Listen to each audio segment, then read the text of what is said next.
Está Marcelo Guío, es el director de Experimenta Editorial, la revista, media partner de DIMAD, compañero infatigable de todas nuestras luchas, vamos a decir. Así que, Marcelo...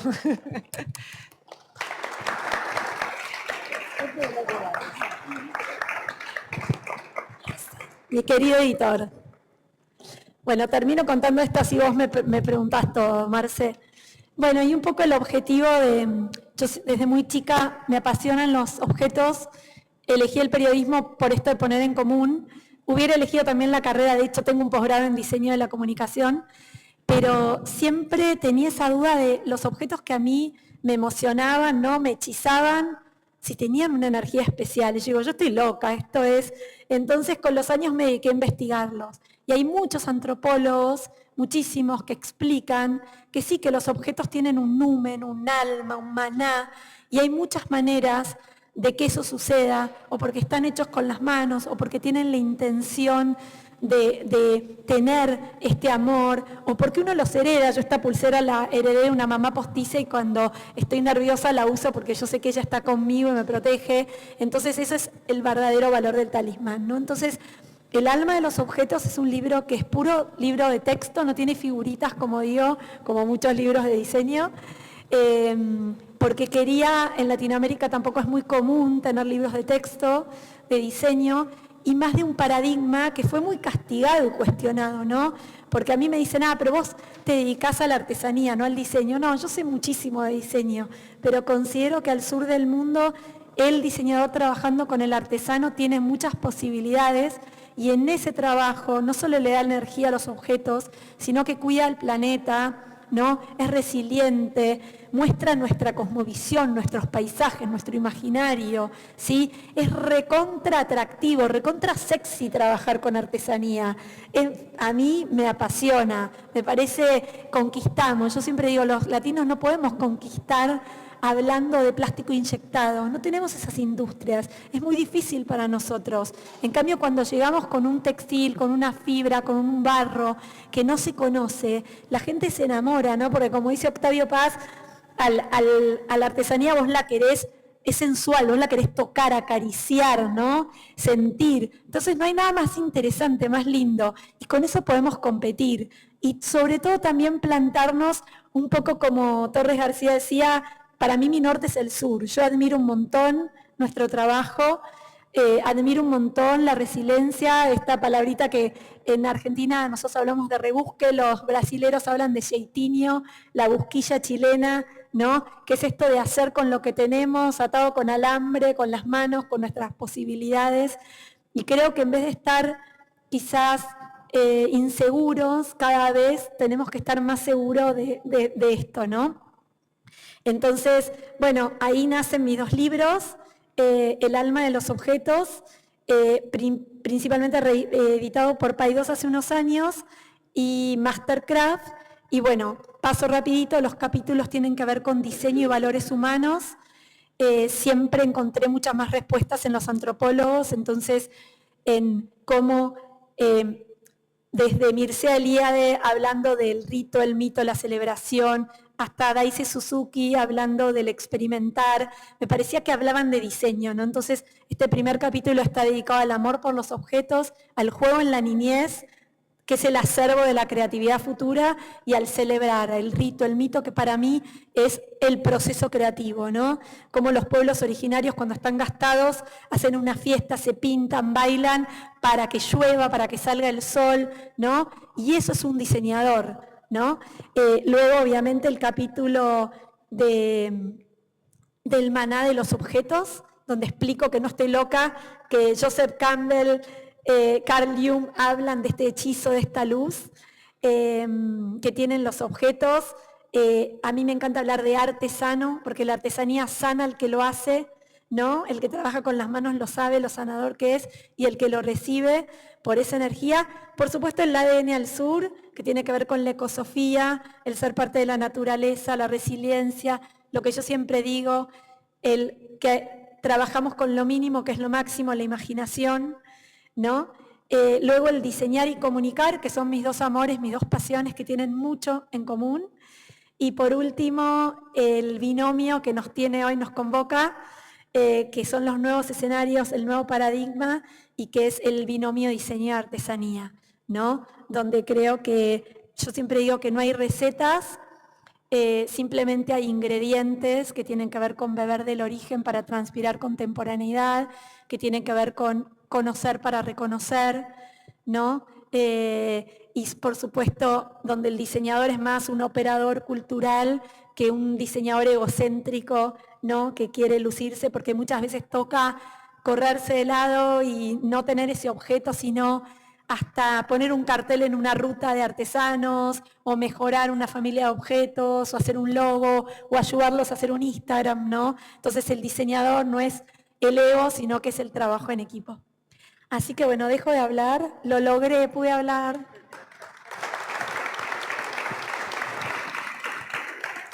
Bueno, buenas tardes a todos, perdón por la... Bueno, en realidad no era, vos no era mi perdón horario, nada, vos llegaste bien. No era mi horario, pero la M30 está fatal para llegar hasta aquí. Bueno, ya Luján dijo todo, así que yo ya me puedo ir. No, por Dios. A ver, quiero volver sobre algunos temas y repasar algunos temas. Esto que tiene que ver con que los objetos tienen alma, claramente la tienen. Cualquier manifestación humana tiene hacia los objetos una transferencia, y esta transferencia es una transferencia emocional. Algunos llaman vibraciones, algunos llaman de la forma que quieran. No entro en el campo místico ni religioso. Hay una cuestión que tiene que ver con la transferencia de una energía en un proceso determinado. Lo otro que es interesante esto, Luján además escribe para nosotros en Experimenta, ustedes lo saben, si siguen Experimenta, sigan Experimenta, compren Experimenta. Compren Experimenta. Pero además en la web de Experimenta siempre hay 1 o 2 o 3 artículos por semana de Luján, y siempre están enfocados en el tema de artesanía y diseño, en este binomio del que ella hablaba. Y a nosotros nos parece importante que este binomio esté presente como binomio, porque, como decía Luján recién, muchas veces se cree que el campo de la artesanía es un campo casi digamos, del regalo para turistas, ¿no? Es decir, cositas que hace alguien en algún lugar, que en realidad las producen en China, y que los turistas se llevan diciendo, bueno, esto es originario de acá. Luján hace un trabajo exploratorio permanentemente, a buscar en las raíces de cada sitio, donde esté, en el país en el que esté, ya sea donde está viviendo hoy, que es en Berlín, ya sea en cualquier otro sitio en Latinoamérica. Y esa búsqueda particularmente tiene que ver con otro aspecto, y aquí vamos al fondo, en el binomio. Estos escenarios, estos nuevos escenarios que tienen que ver con el uso de la artesanía en un contexto del siglo XXI, implica que estamos saliendo de esta instancia de algo que expresa una cultura determinada en una reserva, en algún sitio, para que la gente simplemente sobreviva, a ser parte de una industria cultural muy potente. Y esto no implica que pase por procesos necesariamente industrializados, que sí los pasan, porque hoy por hoy hay mucho trabajo de artesanía que ya está integrado directamente con procesos de la industria, sino que implica además una mejora en las condiciones de vida de mucha gente, pero al mismo tiempo también es una transferencia cultural que nos permite compartir una visión específica de alguien en algún sitio del mundo con otras personas en otro sitio del mundo. Y lo otro que tiene de interesante esta búsqueda es que hay más coincidencias que disidencias cuando uno empieza a explorar estos espacios, no importa del lugar en el mundo en el que esté. Yendo al libro particularmente, que nosotros editamos aquí, luego de que se editara por primera vez en Argentina, nos parecía que era un libro importante porque hablaba por primera vez, Luján no lo va a decir, pero es un libro de referencia realmente en Latinoamérica, se lo considera un libro de referencia porque justamente es el primero que aborda en este marco teórico, pero no teoricista, ¿sí? No academicista, sí, en un marco teórico muy potente, aborda esta temática. Bueno, el origen de ese abordaje, ¿de dónde viene? Bueno, yo creo que en realidad, como empecé en el periodismo muy joven, me pasó que los próceres de Argentina, que vos bien conocés y que yo respetaba y hacía muchas notas, siempre me decían que lo que yo escribía no era diseño. Y eso a mí me enojaba mucho, porque yo decía, bueno, entonces muéstrenme los trabajos más industriales en Argentina. Entonces ahí empezó como la búsqueda. Y después porque a mí también siempre me dicen, esto no es diseño, lo que vos hablás, o lo que no está hecho con las manos no tiene alma. Y en realidad, se me está yendo un poco la voz, en realidad, disculpen, en realidad yo digo que no necesariamente es porque esté hecho con las manos, sino que para mí el proyecto que tiene alma es un proyecto que tiene un origen, que tiene un ADN, que es verdadero. Viste que en diseño vemos tanta copia, tanta cosa, se usa esto, entonces voy por ese camino, tanta frivolidad. Yo cuando entrevisto a diseñadores les pregunto, ¿y tu papá qué hacía? ¿Tu abuelo? Y me cuentan de la niñez y me cuentan que jugaban con esto. Y eso después ese proyecto que te toca, que cuando vos vas, y ¿por qué yo creo el alma en los objetos? Porque de entrevistar tantos diseñadores, los que yo veía un objeto y me apasionaba y conocía a la persona, sea hombre, mujer, tenía de todo en común. Era como, wow. Y cuando no me pasaba nada y después tenía la posibilidad de conocerlos, ni bien ni mal, era mi vibra, mi sentir. Decía, ay, con razón, no me gustó, no me pasa nada con esta persona. Entonces, de ahí el alma, ¿no? Y un poco como vos decís, en realidad hay mucho menoscabo al trabajo artesanal en general. Creo que la pandemia lo reivindicó bastante, pero en realidad es un trabajo que hay que reivindicarlo por esto que vos decías y yo decía antes, ¿no? Porque muestra quiénes somos, porque es nuestro mejor pasaporte al mundo, es la manera más linda que tenemos de mostrarnos.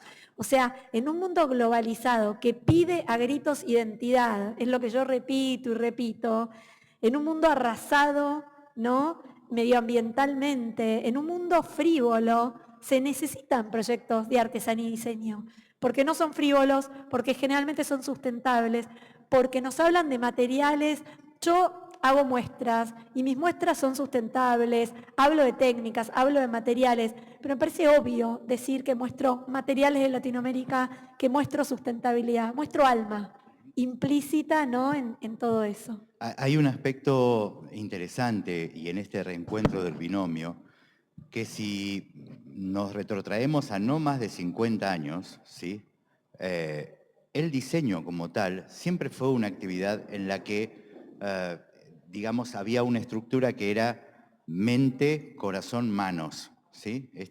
William Morris, ¿no? Exactamente. El padre de... Entonces, si uno toma los orígenes del diseño tal cual lo concebimos hoy, lo que ha pasado en el proceso en función de, bueno, de las urgencias, de los nuevos modelos o lo que fuere, se ha perdido un poco y se ha cortado ese circuito cabeza, corazón, mano, ¿sí? En el mejor de los casos queda cabeza y algún artilugio que represente parte de esa idea que está en la cabeza. De algún modo, cuando hablamos de esta revalorización de la artesanía hoy, tiene que ver con también recuperar esta esencia del diseño, esta esencia original del diseño. Si tuvieses que plantear 3 ejes concretos del libro, alguien que no lo leyó, ¿cuáles serían esos 3 ejes? Para mí lo más valioso del libro es, primero, la relación del diseño con los valores esenciales de la vida, que muchas veces no lo tenemos en cuenta, y yo que trabajo en consultoría con diseñadores, les pido la foto de cuando eran niños jugando sus juegos de la niñez y descubren que, wow, cómo me perdí en el camino si a mí me gustaba hacer esto. Luego el celebrar los procesos, hoy todo lo queremos ya, todo es una foto de Instagram, sabemos que no es así, que lleva mucho trabajo, que en el proceso, en el error salen las cosas más lindas. Así que yo he encerrado a diseñadores en sus talleres.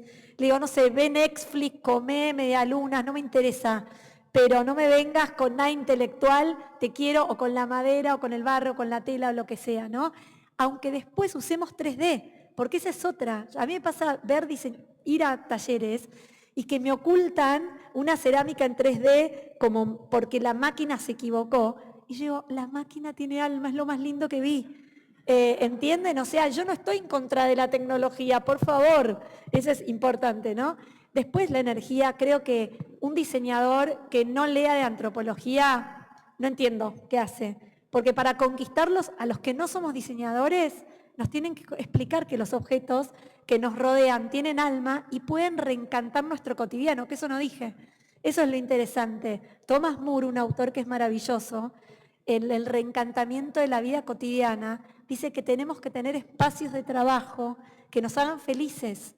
Y esos los tenemos con objetos de nuestros abuelos, con lo que nos gustan, con una artesanía. Una artesanía no la tirás, pues un buen amigo que te va a acompañar siempre. Es una frase que me encanta, ¿no? Y el tercero, por supuesto, es el binomio diseño-artesanía como paradigma para pararnos orgullosos, cortar un poco la tortícolis intelectual, que creo que los españoles la tienen con otros países de Europa, me atrevo a decir, ¿no? Es como, yo vivo en Alemania y como que también hay categorías en Europa de países, lamento decirlo, ¿no? Entonces yo era muy tímida cuando hablaba desde Latinoamérica, en España, y muchos diseñadores españoles me dijeron, Luján, estás hablando de lo que nos pasa a nosotros. Con lo cual, Iberoamérica, por eso tan lindo estar hoy en esta fiesta nuestra, ¿no? Portugal, España, los latinos tenemos este modo afectuoso de ser, gritones, ¿no? Apasionados, que creo que es un súper valor. En Alemania, cuando yo doy charlas del alma de los objetos, me ha pasado de terminar y me dicen, ay, pero todo esto que vos decís es como un poco esotérico, no espiritual, no es verdadero. Y yo, ay, no entendieron nada. Me pasé hablando de Joseph Campbell, de Carl Jung. Lean, por Dios, no me dedico a eso, ¿no? Soy media brujilda, me conocés, pero bueno. Pero en base a eso, justamente ahora estás organizando y curando una muestra muy importante justamente en Alemania. Sí, desde el 2020 que vivo y desde el 2020 que toco puertas porque me enamoré de un alemán y digo, ¿qué hago yo? Que me encanta tanto trabajar con mis artesanos en Berlín, sin mis artesanos. Entonces dije, bueno, quizás era momento de parar un poco con eso y vieron que uno en la vida creo que siempre tiene que tener otras, ¿no? Cuando ya te acomodaste un poco en algo, tenés que saltar a otra cosa. Y busco ser puente para los latinos y los hispanos en Berlín, en Latinoamérica, allá en Alemania. En Alemania no hay mucha mirada hacia Latinoamérica por la barrera del idioma, principalmente, y porque sí, estamos lejos. Entonces, tengo la alegría, después de haber tocado muchas puertas, que desde mayo, octubre del 2026, así es Alemania, estoy organizando la que va a ser la más grande exhibición de diseño y artesanía latinoamericana en el Grassi Museum de Leipzig. Muchos meses, un programa público muy grande que mi sueño es que sea la fiesta latinoamericana, así que podamos invitar y también instituciones que estén, ¿no? Tenemos Somos Faber, tenemos Loewe con los premios, o sea, poder invitar a los actores que empujan todo el tiempo este binomio con tanto esfuerzo, ¿no? Y que se muestre, ¿no? En Alemania ahora los jóvenes de muchas carreras experimentales están uniendo, que es lo hermoso, los laboratorios de textil súper tecnológicos con el telar, por ejemplo, la cerámica 3D con el barro más tradicional, o sea, esos cruces. Entonces hay una nueva ola súper positiva. Bueno, de hecho, en el número que sale esta semana de Experimenta, Luján hizo un artículo sobre lo que podría ser una ruta del diseño y la artesanía en Berlín. Y entonces uno ahí va descubriendo, lo pueden leer en la revista.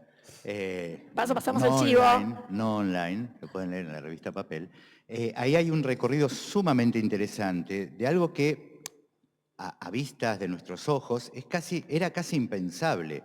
Es decir, cómo que en Berlín existe una enorme cantidad de diseñadores, artistas, artesanos, que trabajan con tejidos, que trabajan con todo tipo de materiales, y que si hay una mirada, y ahí está el rol de Luján en esto, por eso digo, ella no lo va a decir desde ese lugar, pero la mirada de ella es la que permitió, y lo van a ver en ese artículo, por ejemplo, ir tejiendo, ya que estamos hablando de artesanía, conectando los puntos de estos distintos emprendimientos que hay en Berlín y que todos tienen un mismo eje. En principio, imagino que salvo algunos que se conocen entre sí, cada uno de ellos hacía algo y pensaba que era solo, único, que bueno, hago esto como puedo. Y uno se empieza a dar cuenta que efectivamente son muchos que lo están haciendo y cada uno con cosas bellísimas, no solo bellísimas, sino funcionales, útiles, que además empiezan a ingresar en procesos semi-industriales o procesos industriales. Pero claro, la gran ventaja de cuando estos productos ingresan en el sector industrial es que ingresan con el alma, por un lado, y también con todo esto que contaba Luján, es decir, con procesos que son procesos que de origen cuidan el medio ambiente, que de origen trabajan comercio justo, que de origen entienden un rasgo cultural y lo enuncian. Es decir, que cuando entra la industria, se produce, y es la expectativa que todos tenemos, por un lado es este regreso al diseño, y por el otro lado se produce esta resignificación del concepto de industria. Una industria que sin enunciarse de la Agenda 2030, 50 o 3000, es una industria que se está reacondicionando, se está rearmando y empieza a trabajar con otros parámetros, con algo muy interesante. El trabajo que hace Luján, la difusión que hace este tipo de cosas, tanto Luján como otra gente, obviamente, en esto, lo que está haciendo es modificar el paradigma también de consumo. Volvemos a valorar productos que en algún momento quedaron fuera de término, que quedaron, como decía antes, instalados en el campo de, bueno, son obsequios para turistas y que están hechos, bueno, de manera más o menos prolija, para volver a ser productos que efectivamente tienen valor, que efectivamente son atractivos, que tienen un sentido y que generan un movimiento económico muy potente vinculado a algo que también está relacionado con todo el tema de la artesanía, que tiene que ver con la proximidad. Es decir, si hay una característica interesante de este tipo de movimientos que expresa Luján y que va mostrando y que mostraba en imágenes y en lo que muestra todo el tiempo en su trabajo periodístico, es la revalorización del espacio de proximidad. En un contexto, como recién decía, donde desde el punto de vista de la globalización malentendida, todo pasa de largo, todo es absolutamente descartable y desechable, este tipo de enfoques produce un nuevo paradigma, o mejor dicho, un viejo nuevo paradigma. Y este viejo nuevo paradigma nos vuelve a instalar en una sociedad de cercanía, de persona a persona, en lugares muy claramente identificables, en espacios de intercambio, en espacios de amor, de cariño, de confianza y de afectividad. Creo que ahí está el núcleo también en el desarrollo de este binomio. Por eso es importante para el mundo del diseño volver de alguna manera a las raíces y de algún modo empezar a vincularse más fuertemente en este trabajo. Ustedes lo ven aquí en la muestra, ¿sí? Hay una enorme cantidad de trabajos que, y es simplemente la selección con aquellos que han tenido alguna mención o algún premio, pero hay una enorme cantidad de emprendimientos en todos lados que están reenfocando este escenario. Y yo creo que ahí es parte de nuestra visión como diseñadores. Esto es lo que tenemos que hacer. Está claro que la profesión del diseño está en un momento de crisis desde hace bastante tiempo. Bueno, hay que volver a los orígenes, ¿no? Cuando uno está en crisis, vuelve a los orígenes. Bueno, para cerrar, porque si no, tenemos más gente que quiere, obviamente, contar sus ideas. Para cerrar, digo, ¿cuál es el paso siguiente ahora? Ya tenés o tienes, y ya lo de la organización de la muestra, ya el alma de los objetos ya está instalado y está... Bueno, ¿cuál es el paso que sigue ahora? Bueno, tener, como vos sabés, el alma en inglés y en alemán, porque viviendo allá me lo piden un montón, así que eso es algo pendiente. Ocuparme infinitamente de la muestra porque creo que estas muestras lo que producen es que la gente empiece a interesarse, eso es lo que provocan las muestras, ¿no? Comunican, es otra manera de comunicar, por eso es muy común que los periodistas también seamos comisarios, porque es otro modo de comunicación que tenemos. Y bueno, y otro último sueño quizás es hacer mi tercer libro, que tiene que ver con el don de hacer. ¿No? que viene muy relacionado. Mi segundo libro es La importancia de trabajar con las manos, que viene del alma de los objetos, y creo que yo hablo mucho de que uno nace con un don en la vida y que hay que desarrollarlo, y entonces trabajo mucho con diseñadores en eso, y creo que podés estar enamorado, podés tener hijos, pero si haces lo que te gusta, le haces la vida más fácil a los que tenés alrededor. Y bueno, encontrar como esos ejes, el alma en la vocación, también es algo que para mí es fundamental. Y no quería dejar de decir algo importante a condición de esto, promocionando este binomio. Alemania es recontra vegana, viste que yo digo Berlín, es B corta, B larga, bio, verde, vegana. Entonces, estos proyectos entran por lo sustentable. O sea, fantástico la industria automotriz, todo, pero necesitan de estos proyectos porque hay mucha gente joven y de mucho poder adquisitivo que solo elige proyectos que tengan una trazabilidad indicada, que trabaje con materiales nobles, que duren para siempre, que no sean descartables. Con lo cual es nuestro momento, así que los que estén trabajando en ello, con Bien, todo. gracias por escucharnos en este momento. Le damos un aplauso a Luján en esta etapa. Gracias a todos. Y ahora le paso a Gloria a ver con qué seguimos. Gracias, Marce, por todo. Muchísimas gracias y ahí hay un montón de libros y de revistas para que después podáis cotillar, ver y compartir.